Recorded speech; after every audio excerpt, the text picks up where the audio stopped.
Why go to Egypt when Egypt can come to you?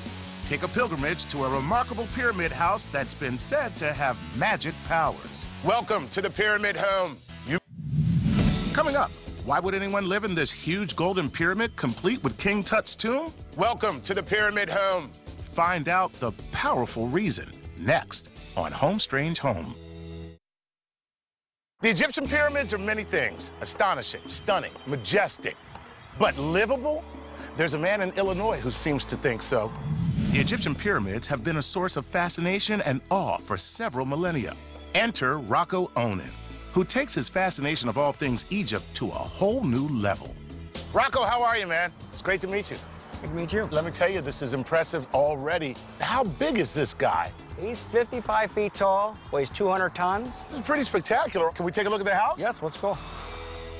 Building a pyramid was my dad's idea. He was always interested in pyramids when he was growing up, mainly because the theories. But it was in the 1970s when the University of Wisconsin claimed that pyramids could produce their own power, and that was where the phrase pyramid power came from. He started becoming a believer. Next thing I noticed, growing up, all these little tiny pyramids popped up all over our house. Those pyramids gradually got bigger and bigger until one day they became big enough to live in.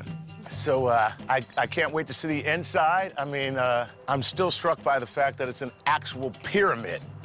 Inside this pyramid home is 17,000 square feet spread over 5 stories. The upper 4 floors are reserved for Rocko's house. The first floor is used to give lectures to curious tourists fascinated by the idea of pyramid power. Look at this. This is pretty amazing. My dad's ultimate goal was just to have this as a house. We were never planning on opening up to the public or anything. So this is where Pharaoh Rocko sits. Actually, I never sit there. I stand. Oh, dude, you never sit there? No. Are you kidding me? If this was me, I mean, please, I would stand here. It's just like, welcome to the Pyramid Home. You may kneel now. And then I'd sit right here. Well, I do have a staff. Oh, really? You do? Yeah. Cool, man. So do you ever wear the headdress and stuff? No. Next door to the lecture hall is a museum filled with replicas and artifacts on loan from Egyptologists from all over the world. Whoa, man, this is serious. So now, when you were a kid, was any of this stuff here? Because I was going to say, as a kid growing up, this room would scare the heck out of me. You know, whenever you walk in and you see a sarcophagus, the next thing you think is that it's going to open up and a mummy's coming out, you know. This was the best house to play hide and go seek in. I'm sure, yeah. I bet you got some friends still high. That's what happened to them. Exactly. I was wondering why they didn't accept me on Facebook.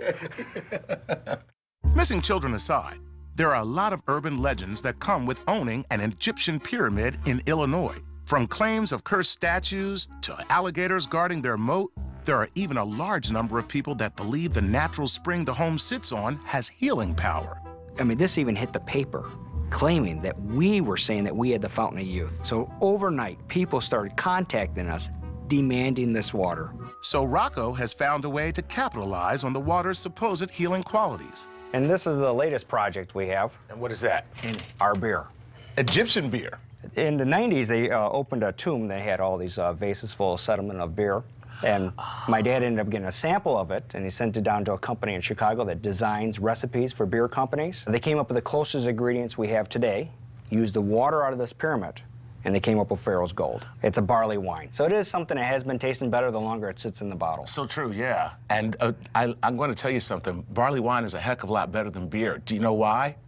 Because it has a higher alcohol content. Well, maybe when we're done with the tour. All right. Well, guess what we got to do now, then? Hurry this tour up. Yes. Come on up. Coming on up. Wow, look at this, man. The second floor is where the pyramid starts to become a home, while still sticking to an Egyptian theme. Okay, so now we get to, you know, a living space. Wow, man.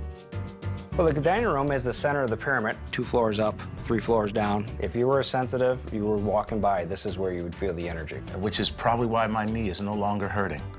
Yeah, Don't because it never was. So, what was it like growing up in a tourist attraction? You ever worked with gold leaf before? No. I mean, it's very tedious.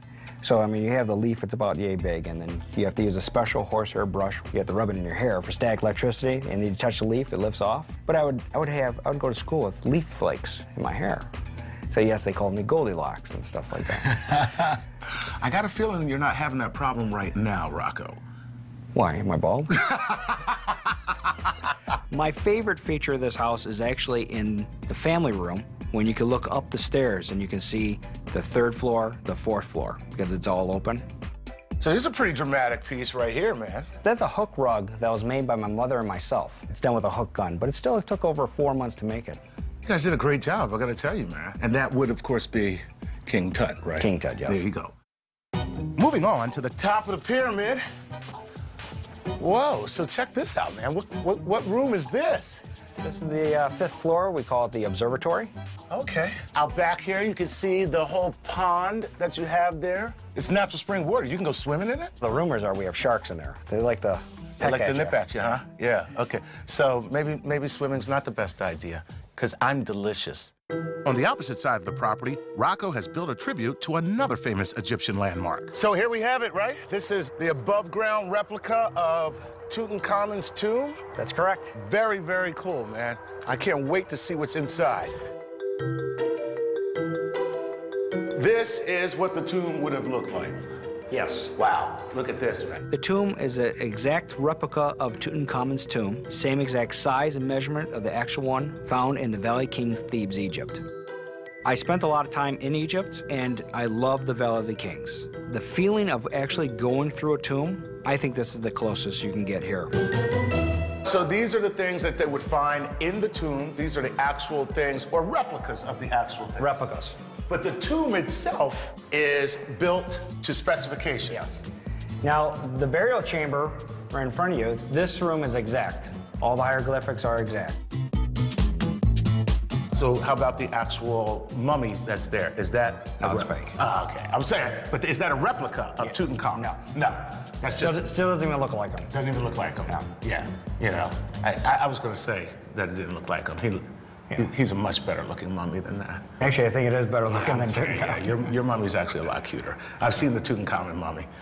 Not a looker. He's not a looker. Touring Rocko's property is really the closest thing to an Egyptian expedition you can get in North America. However, it's important to remember, one man's tourist trap may just be another man's home. People come and they're like, wow, it's a pyramid. I don't see it. I don't see a pyramid. I see a house. Thank you so much. Thank you.